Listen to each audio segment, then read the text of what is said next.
మరి ఇంత హైప్ ఉన్న నథింగ్ ఫోన్ 3A సిరీస్ ఎవరి కోసం, ఎవరు కొనొచ్చు? మంచి పవర్ఫుల్ గేమింగ్ కోసం కొనొచ్చా? మంచి ఫ్లాగ్షిప్ ఎక్స్పీరియన్స్ కోసం కొనొచ్చా? Welcome to Tech24. నథింగ్ ఒక ఫోన్ని లాంచ్ చేస్తుందంటేనే చాలా హైప్ అయితే వస్తుంది. అలా వాళ్ళు క్రియేట్ చేస్తారు హైప్. ఈసారి నథింగ్ ఫోన్ 3A సిరీస్కి సంబంధించి కూడా చాలా ఎగ్జైట్మెంట్ క్రియేట్ చేయడంలో నథింగ్ అయితే సక్సెస్ అయింది. March 4th nothing phone 3A and 3A ప్రోని అయితే వీళ్ళు లాంచ్ చేయబోతున్నారు. అండ్ ఆల్రెడీ దీనికి సంబంధించి అఫీషియల్ ఇమేజెస్ని నథింగే టీజ్ చేసింది. సో మీరైతే చూడొచ్చు, డిజైన్ అయితే రివీల్ అయిపోయింది. సేమ్ నథింగ్ డిజైన్ లాంగ్వేజ్నే వీళ్ళైతే ఇంకా కంటిన్యూ చేస్తున్నారు. ఒక యూనిక్ డిజైన్ జనరల్గా వస్తున్న మొబైల్స్లో మనం నథింగ్ ఫోన్స్లో చూస్తుంటాం. సో అదైతే ఇందులో కూడా కనిపిస్తుంది. జనరల్గా నథింగ్ ఫోన్కి సంబంధించిన బ్యాక్ డిజైన్ చాలామంది ఇష్టపడతారు, కొంతమందికి అసహ్యం అని అంటుంటారు. మీకు ఎలా అనిపించింది కింద కమెంట్ సెక్షన్లో కమెంట్ చేయండి. నాకైతే nothing phone 1 design, phone 2 design and nothing phone 2A సిరీస్కి సంబంధించిన డిజైన్ కూడా నచ్చింది. అండ్ ఈ 3A బ్యాక్ మాత్రం కొంచెం వేరేలా ఉంది. మిక్స్డ్ ఫీలింగ్స్ అయితే వస్తున్నాయి. రియల్ లైఫ్ మొబైల్ చేతిలోకి వచ్చిన తర్వాత March 4th లాంచ్ అవ్వగానే మన ఛానల్లో వీడియో అయితే వస్తుంది. వచ్చిన తర్వాత నేను ఆ వీడియోలో అయితే డీటెయిల్గా ఎక్స్ప్లెయిన్ చేస్తాను రియల్ లైఫ్లో మనకి ఎలా కనిపిస్తుంది అనేది.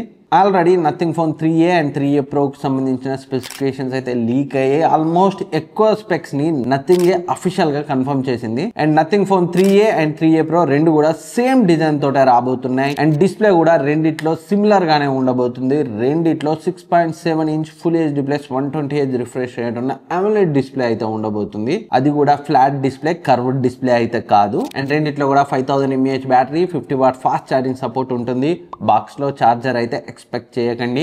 అండ్ జస్ట్ IP64 రేటింగ్ తో వస్తుంది. IP68, 69 లాంటివి అయితే ఎక్స్పెక్ట్ చేయకండి. అండ్ రెండు మొబైల్స్ కూడా ప్లాస్టిక్ ఫ్రేమ్ తోట వస్తాయి. సో మనకి nothing phone main number series mobile లాగా సో మెటల్ ఫ్రేమ్ తో అయితే రావు. అండ్ మరి అన్ని సిమిలర్ గానే ఉన్నాయి. అసలు మెయిన్ డిఫరెన్స్ ఏంటంటే కెమెరాస్ లో మాత్రం మనకి నథింగ్ ఫోన్ 3A కి 3A ప్రో కి డిఫరెన్స్ అయితే ఉంది. రెండిట్లో కూడా main sensor 50 MP optical image stabilisation తో వస్తుంది. 8 MP ultra wide angle lens వస్తుంది. అండ్ నథింగ్ ఫోన్ 3Aలో 2x టెలిఫోటో లెన్స్ వస్తే నథింగ్ ఫోన్ 3A ప్రోలో 3x పెరిస్కోపిక్ లెన్స్ అయితే వీళ్ళు యూజ్ చేయబోతున్నారు. ఇదొక డిఫరెన్స్ కెమెరాలో. అండ్ ఫ్రంట్ కెమెరాలో కూడా నథింగ్ ఫోన్ 3A 32 MP కెమెరాతో వస్తే 3A ప్రో 50 MP సెన్సార్ తో వస్తుంది. సో మెయిన్ డిఫరెన్స్ 3A కి 3A ప్రో కి so back side Zoom lens లో అండ్ ఫ్రంట్ కెమెరాలో అయితే ఉండబోతుంది. అండ్ రెండిట్లో కూడా మనకి in display finger print scanner వస్తుంది.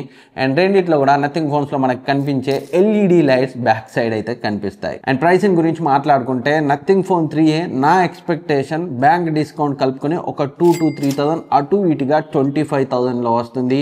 And nothing phone 3A pro 30,000కి ఒక 2-3,000 అటు ఇటుగా అయితే తీసుకొచ్చే అవకాశాలు అయితే ఉన్నాయి. సో ఏ ప్రైస్ రేంజ్లో లాంచ్ అవుతుందని మీరు అనుకుంటున్నారు కింద కమెంట్ సెక్షన్లో కమెంట్ చేయండి. అండ్ డిజైన్ మీకు నచ్చిందా? అండ్ 3A సిరీస్ సక్సెస్ అవుతుందని మీరు అనుకుంటున్నారా? కమెంట్ చేయండి. వీటికి సంబంధించి detail review and camera test ఈ ప్రైస్ రేంజ్లో ఉన్న వేరే మొబైల్స్తో మన ఛానల్లో తప్పకుండా వస్తాయి. మరి nothing phone 3A and 3A pro ఎవరి కోసం అంటే ఎవరైతే క్లీన్ సాఫ్ట్వేర్ ఎక్స్పీరియన్స్ కావాలి, యూనిక్ డిజైన్ కావాలి and decent performance and decent కెమెరాస్తో కావాలనుకుంటారో వాళ్ళ కోసం మాత్రమే. మరి high performance, heavy gaming and flagship range performance అయితే ఇందులో ఎక్స్పెక్ట్ చేయకండి. సో వాటి కోసం మీకు వేరే ఆప్షన్స్ అయితే ఉన్నాయి. అండ్ కెమెరా హార్డ్వేర్ కూడా ఇంట్రెస్టింగ్గానే ఉంది. చూద్దాం రియల్ లైఫ్లో కెమెరాస్ ఎలా పర్ఫార్మ్ చేస్తాయో టెస్ట్ చేయడానికి నేను కూడా చాలా ఎక్సైటెడ్గా ఉన్నాను. సబ్స్క్రైబ్ చేసుకుని పక్కనే ఉన్న బెల్ ఐకాన్ని యాక్టివేట్ చేసుకొని నెక్స్ట్ వీడియోలో మళ్ళీ కలుద్దాం. ఇంకేమైనా డౌట్స్ ఉన్నా అడగండి, నేను రిప్లై ఇస్తాను.